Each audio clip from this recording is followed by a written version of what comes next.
Oh là là, bah, regarde avec les alpinistes qui sont là-bas, ça fait joli, hein. C'est un chouette bureau quand même. Depuis que je mets cette veste, le glacier est tout rose.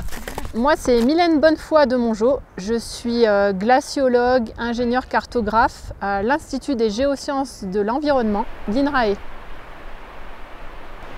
Là, on se trouve dans le parc national des Écrins. On est sur l'itinéraire de montée au-dessus du refuge du Glacier Blanc. Manu, attention, crevasse!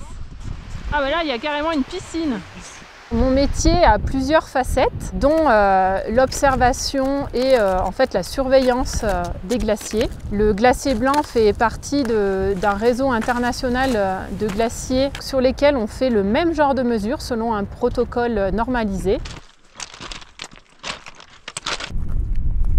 Pour connaître l'état de santé d'un glacier, on va mesurer son bilan de masse pour voir en fait s'il prend ou s'il perd de la masse sur une année.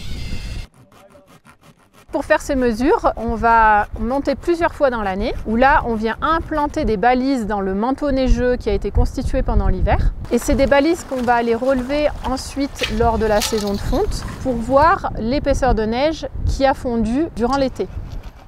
Donc là, je suis en train de graver 24 pour 2024. Une fois que le glacier est dégarni de neige, on va prendre le relais des mesures sur les balises qu'on appelle les balises d'ablation, qui sont des balises implantées dans la glace.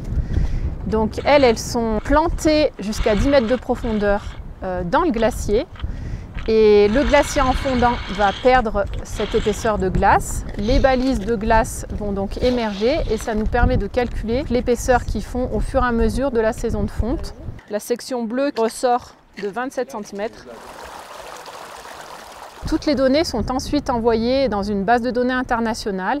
Ce sont des données très précieuses qui contribuent en fait à une compréhension du changement climatique global. Ça fait une base de données très importante dans laquelle les scientifiques peuvent piocher pour élaborer des rapports et notamment contribuer au rapport du GIEC. La montagne, ça rend humble. On est très solidaires entre nous. Il y a un vrai esprit de cordée, hein. On ne fait rien les uns sans les autres.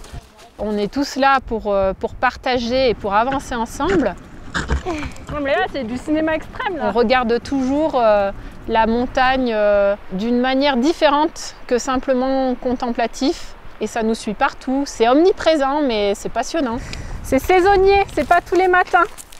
On connaît presque chaque caillou par cœur.